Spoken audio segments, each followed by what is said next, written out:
Tools and Dimpo are uncensored. Now, our chat today, really simple. Here's the thing. We spend so much time on our phones that we've become targets and commodities, right? It has become so easy to collect data from us. It literally takes one click, one download, and one T's and C's acceptance. Because of this, we have to admit that we might be facing a crisis. A very big crisis. Yep. And you know that app, Joy, that we love so much. The app that a lot of people have entrusted to flag spam calls and identify who's calling them. Yeah, that app is now under a very serious investigation, hey? They could possibly be in breach of data privacy laws of the country, and this is causing panic amongst app users. Like myself, I am contemplating deleting it. So if you've ever used Truecaller, you need to step forward tonight. In fact, immediately step into our office. We need to have a chat. I won't lie, I was addicted to it for a very long time because I hate dealing with telemarketers. Oh, but that's apparently now where they get the numbers. That's what's strange because they're supposed to be blocking that whole thing, and that's why I downloaded Truecaller originally. But how do you usually deal with telemarketers? Like, do you have Truecaller? Do you just block them? Do you know me? What do you do? Do you know anything about my attitude? Explain it. Here's a call. Hi, my name is Tulani from Nama and Namana. Can I please have a moment of your time? Hi, Tulani. Thank you so much for your call. Unfortunately, I do not have a moment. Toot, toot, toot. Yeah. Okay. Yeah. That's pretty kind and polite. Sometimes I give them the opportunity to say, oh, when can I call you? And when they say that? Never. Oh. I'm joking. I'm joking. I was about to be like, hey, you are very nice. I just give them like a random day if they do ask. Okay, when would be convenient for you? Then I'll just, I don't know, maybe like next week or like 2 weeks from now. Here's my trick, and you can have it. Use it when I'm not there. It's fine. Oh, whatever. It's on me. It's on me. Because I'm begging you for one, right? This one, it's the best. Okay. Hi, I'm Samantha. Hey, Sammy. This is where I get them. And this call is recorded. I don't want to be recorded. I don't want to be recorded. But it has to be. Yeah, but I don't want to be recorded. Thank you very much. I don't. It's my right not to be recorded. No, but you are calling about your account. That is so. Recorded. Thank you very much. Can I tell you, men are funny because that's so much admin. Why would you just do all of that? But I get it. I enjoy hearing them not being able to deal with that answer. The short circuit. Angifuni record or call me back on a private line. Then you and I can have a conversation. Oh my god, that's crazy. Yeah. And they never call back. Of course they won't. Oh, so they never do it again. I've never received a call from a private line. I could be mistaken because I did have Truecaller and it did block a lot of these calls. Yeah. But also, where do they get your number? That's always been my question. And I guess now we're getting to figure it out with the recent allegations. But like, yeah, dude, I've always been like, let's say a guy number first and foremost. I'd be like, are they getting it from our banks? Where are they getting our numbers? You know, but I mean, South Africa's information regulator is currently investigating the popular caller identification app that we know as Truecaller after complaints from businesses and individuals like you and I alleged that it violated the Protection of Personal Information Act, also known as the POPI Act. And this investigation was lodged in late June 2025 following concerns over how personal data is collected and processed by foreign tech platforms operating in the country, brah. So they're selling our information abroad? Basically, to these companies because highest bidder, my number, Pamben. Like, that's my privacy. Pamben. My number where my friends and family are supposed to be calling me. Now random people are infiltrating my system every day. And look, I want to take this moment to say, if you do work at a call center and you hear us speaking, we love you. We just hate what you do. Yeah, the problem is not you. The problem is the companies. It's what you do, and the fact that you have to deal with us. You know, me frustrated after a long day getting a call from someone offering me something I don't need. Honestly, that I never asked for. Like, at least allow me to SMS love to 1314. Then you can give me a call, man. Damn. So several experts have have previously warned that Truecaller might have broken law by encouraging users to upload their phone address books onto its platform in exchange for access to certain features.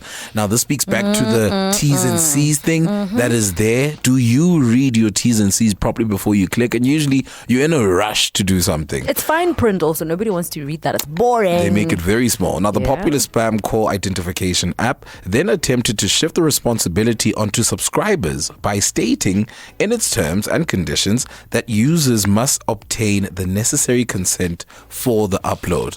So this is just, reusing words to make things work for them.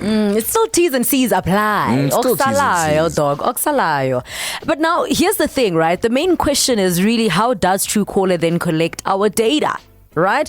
So Truecaller's data collection methodology is at the center of this investigation, like we said. And this is basically how they collect their data. They use crowdsourced data. Right? The app primarily relies on crowdsourced data for spam identification, and this means users contribute information to its database. So we're helping them out. We're helping them out, darling. Clock that. It's our fault. We just need to go off the grid. No Wi-Fi, no phone, no nothing. Yeah. Another way is address book uploads. So a concern raised by legal experts is the platform's paced encouragements for users to upload their phone address book in exchange for additional features. So this is you being told that you can't access the ability to find out who's calling you or the ability to block certain numbers if you don't click on this particular thing. You don't do this, you don't get that. And then people just do it because they're trying to move forward. Oh, no. And another one is unaware non-users. Now, this is explained as follows. Yeah. This practice is partially troubling for non-subscribers whose data ends up on the platform without their knowledge. So it's like you searching for my number. Yes, or your name. Or my name. Because you can go on the app and just search for a person's name, and like that you can sort of find the number. You search a name? Yeah. I'm telling you, I've seen that. Let me go search my crush's name now. How? Well, Truecaller builds its database from users' uploads, which means that individuals who have never used the app might find their details shared on the app. So, Tanunga Tandi, have the app, not have the app. If Tinasya was, so tall. Oh no, this is just not sounding good, dude. There's also this lack of notification stuff. So although Truecaller offers an unlisting function, individuals often don't know their data has been shared or how to use this feature. It's all a mess, bro. It's a mess, dude. It really is a mess. I'm not enjoying this because they're calling me every day, yeah. I mean, I don't know what to do. And we underestimate all these little things, the T's and C's that apply. Yeah. But the good news is we've got Drystan Govender, who's going to be chatting to us a little bit more. He is a dedicated senior security engineer at a place called Cyber Solutions. He's going to be able to tell us exactly how this whole thing works and how we can potentially protect ourselves. Because we get these apps trying to live life in a simpler way because we're annoyed by those calls. But now we're discovering that they're selling our info. Yeah, and we basically want to know how you deal with them. And have you ever had an awkward moment with them where you told them, I don't want to be recorded maybe, and they say, no, actually, we have to record you. And this conversation is going to continue whether you like it or not. What's the most awkward conversation you've had with a telemarketer? But also, where do you think they get your number from? What is the situation here? Truly, could it really be a Truecaller thing, or do you have another theory maybe that you want to share with us? It's at YFM. Otherwise, send through that text or voice note on the YFM app. Tools and Dimpo are uncensored. Uncensored is on your radio, man. Tools Madala and Mama Nasty say a very good evening to you. The microphone is officially opened, and we asked you to drop a voice note using the YFM app and tell us how you deal with telemarketers. Do you avoid them completely? Do you use Truecaller to protect yourself? Is that even protecting yourself? To speak to us is Drystan Govender, who is a dedicated senior security engineer at Cyber Retaliator Solutions with a comprehensive background in cybersecurity, technical training, and strategic consulting. With a strong focus on IBM technologies and cybersecurity projects, Drystan has a proven track record of guiding organizations through complex security challenges to meet their operational objectives. And tonight, of course, he joins the conversation to guide us through this ongoing Truecaller saga in South Africa. Hi, Drystan. Hi, Tools. Hi, Dimple. It's great to chat to you this evening. How are you doing? I'm good, thanks. Yeah, yourself? No, we are lovely. We're just happy to have you here so you can help us unpack this. That's great. So, Drystan, what are the most common cybersecurity threats in our country currently? Yeah, most definitely. So we have quite a few that have seemed to be rising over the past couple of months, but we have some of the ones that we're generally aware of, ransomware. So we've seen a significant number of companies that have been victims to ransomware attacks. Business email compromise is one that's been growing in the past couple of years. It's a form of email-based cybercrime targeting organizations. Phishing attacks and social engineering, which is essentially getting people to click on nefarious links and leading to scamming and banking fraud and etc. And then a very, very popular one that seems to be growing and climbing through the ranks is WhatsApp takeovers. It's one that I've personally seen where attackers have been essentially taking over your WhatsApp through registering it on their end and then attempting to exploit your contacts with sympathy and, trying to push them towards making payments and etc. We've seen a lot of that. Actually, we had one of our members of staff complaining about the very same thing. Someone hacked her phone. It's like they clone your WhatsApp or something like that. And then people ask for money. No, most definitely. It's one of those serious risks that I've seen growing in the ranks at the moment. So what's wrong with the way that Truecaller is actually accessing people's data on their cell phones? Because someone could listen to this conversation and be like, but what's wrong with the big deal? Yeah, so the central controversy about Truecaller's data access is the way that it builds its database of accessing the contact list of its users. So this means that we have data of non-users that's collected without their consent. So a user who essentially installs a Truecaller would be uploading their entire contact details, names, numbers of people who have actually never signed up for the app. So these individuals would be completely unaware of the personal information that's being collected and that's being used by Truecaller. There's also a lot of shifting of responsibility. So Truecaller's terms and conditions would state that users are responsible for obtaining consent from their contacts, and legal experts are arguing that under POPIA, Truecaller remains a responsible party. So they cannot be absolved of those responsibilities, Yeah. And then finally, and part of that is also inadequate notification. So Truecaller would be required to notify every person whose data is added into the database via SMS or email so that they would be unaware, so that they can choose to unlist their number if they're aware that their number has been added. But they can't even do that because from what I understand, Truecaller even has data of people who aren't subscribed on the actual app. That's exactly right, and that's the main cause of the concern. Yeah. Oh, like you say, people just upload their whole contact list there, and then it's like free access for all, I guess. Exactly. But now, how can we ensure that our details are safe when sharing personal details on websites and applications? Are there any red flags we should be looking out for? Yeah, most definitely. There's quite a few. So one of them would be vague and generic privacy policies.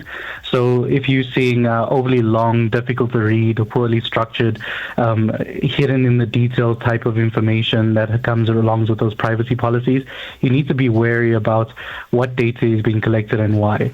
It's also the lack of contact information. So if they don't clearly state who is collecting the data and how the business is contacting that data with major transparency issues, that would also be an issue. Like, for example, in South Africa, we have accountability where every public and private body in South Africa is legally required to have a promotion of access to information manual, and that gives them a comprehensive guide to the public on how to access records that are held by the organizations hosting it. And these organizations hold excessive data collection, so it's quite extensive.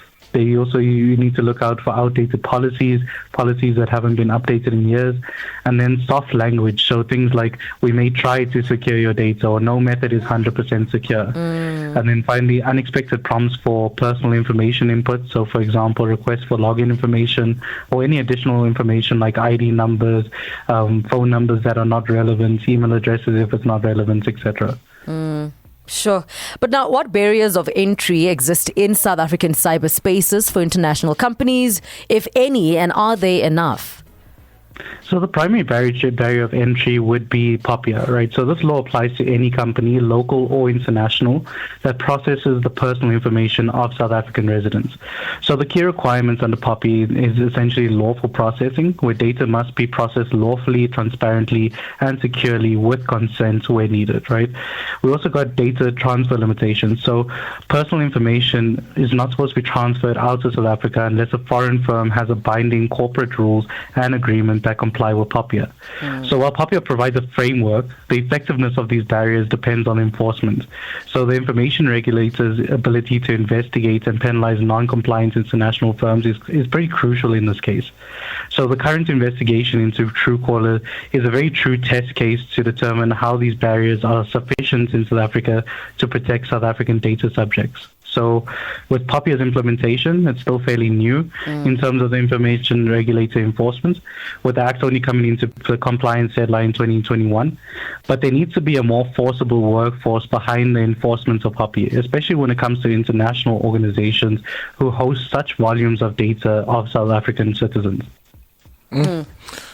Oh, speaking of citizens, or at least businesses this time, there's an issue in that businesses are complaining that they're being flagged as spammers even after their clients have actually signed up to actually receive communication or information from them. How can this particular situation be mitigated? So I got two possible ways that we could possibly go about this, right? The information regulator, they can issue an enforcement to notice or to notify the Truecaller as a vendor to have a more clear distinction between spam callers and high volume callers, because there would be a clear difference. Those organizations who make outbound calling are not necessarily all going to be spamming, right? And that's one of the key differences. And there's also needs to be a clear, simple, and unambiguous appeal process for businesses to be able to follow to clear the spam flags. Yeah, because obviously they're getting affected and you've agreed to communicate with them, but now all of a sudden there's this app which is breaking that level of communication. Exactly, it's essentially defamatory, you know? Yeah. You've spoken a bit about the POPIA Act. Can you run us through the 8 POPIA Act conditions that Truecaller's practices should abide by, and which ones they could be found in breach of, just so we have an idea of what the Act is, without just saying, you know? Yeah, most definitely. So Truecaller would be seen as a responsible party under POPIA. So they adhere to 8 conditions under the lawful processing of personal information. So the first one is accountability, where the responsible party must ensure that the conditions are complied with. The second is processing limitation. So this is where they have a lawful, or processing must be lawful and specific and have a defined purpose. So Truecaller may be in breach of this because by processing the personal information on non-users without a legal basis, such as their consent or legitimate interest that outweighs the individual's right to privacy, that would become the issue.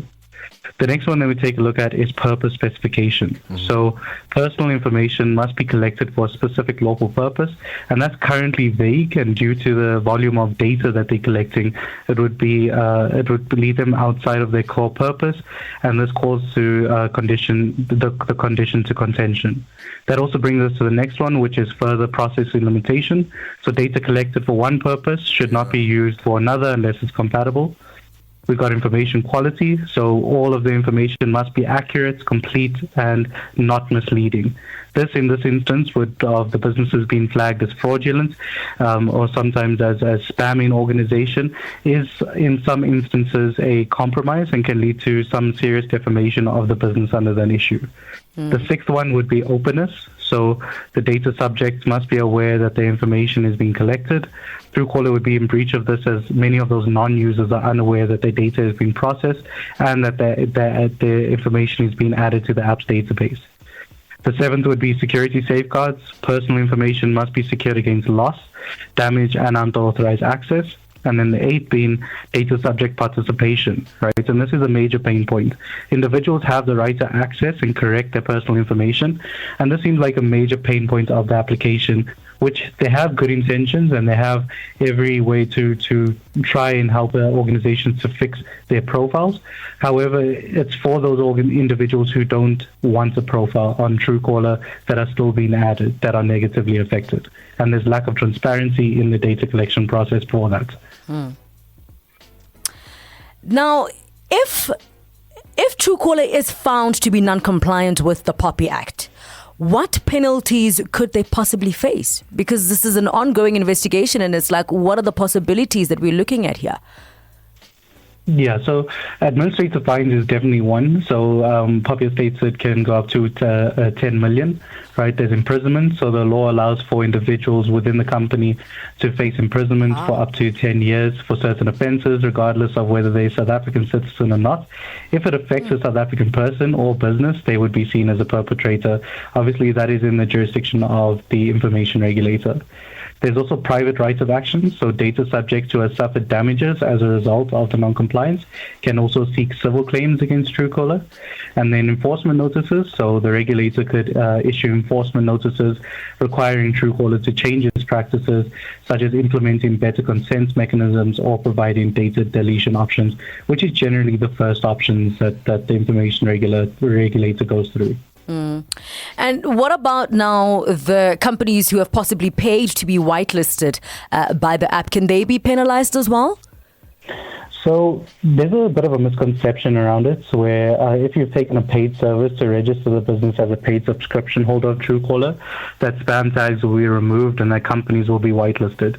So stated by a Truecaller spokesperson, and they stated that it's a paid service, and when the business comes on board and they become partners, customers of Truecaller are told that the spam marketing call is not part of their call. So essentially the tag will not be moved. It's community driven, and in this reference, the community is stronger than a paid service with every right in that instance.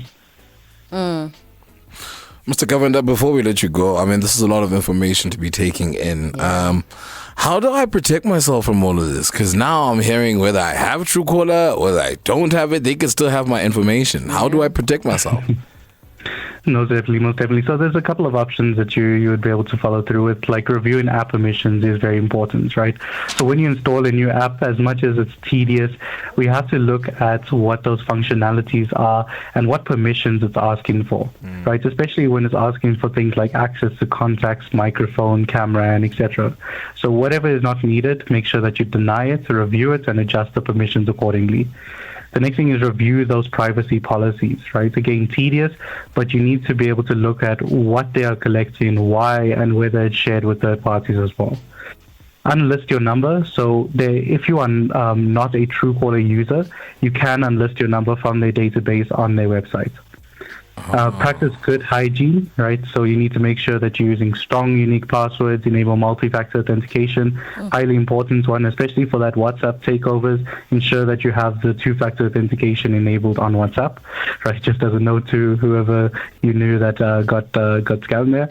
But and then finally, beware of unsolicited communication. So do not click on links in suspicious emails, text messages, WhatsApp messages, whatever.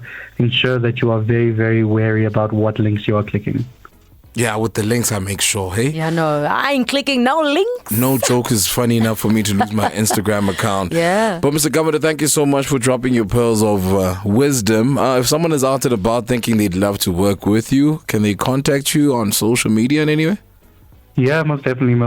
On Instagram, they can go to Drystan Govender. On LinkedIn, they can follow Cyber Retaliator Solutions or even SMBsecure, which is an amazing initiative that we have. So really looking forward to connecting wherever they would like us to follow. Thank you so much, Mr. Govender. You have yourself a beautiful evening, yeah? Okay, same to you. Thanks. Awesome. Thanks. Awesome. Thank you. Yeah. Hey, this phone, it could, and you know what? Every time you speak about something and then you find it on the socials, it's because your phone is listening. 100%. That's why I don't like being on my phone, and people think I'm joking. I'm like, there's actually more harm than there is good on our phones. You have I'd two rather phones. not. Yeah, but that's just because I needed a new phone. Thank you very much. Okay. Two massive that I'm never on. remotes. That I'm never on. Thank you very much. Just use them for music. Tools and Dimpo are uncensored. Trana one neat. Kasibili. Why? Good night, Kastran. Good night. And not good night, good night. Good night. Good night. You have to. Wabona nchaka. Hey, yeah. Alala. My. Hey, yeah. I'm running out now. Hey, but you tried. I tried. Give yourself a round of applause. I can't find the applause thing. We need to fix that. Damn, it's hating on you. It is. It's hating. But look, man, it's been uncensored on why. What it a has time. been. Stay off your phone. My advice. And I was about to say the same thing. How do you close off such a conversation? Stay away from your phones, or at least just take the time to read. I think that's the main thing. I'm guilty of just accepting stuff without really reading what it has access to. One thing I'm always cautious about is it having my location. I'm always no to that, but there's more to it. Yeah, stay off your phone. Stop giving AI all these prompts. Then it knows too much about you, babes. Yeah. At this point, it's gonna know where you live. Like, don't do that. Don't do that. My name is Dimpo Mokoto. I am the one named Utuzo Shisima King Baga. Nice. We back again tomorrow, same time and even sweeter service. Uncensored, Monday to Thursday, 8 to 10 p.m.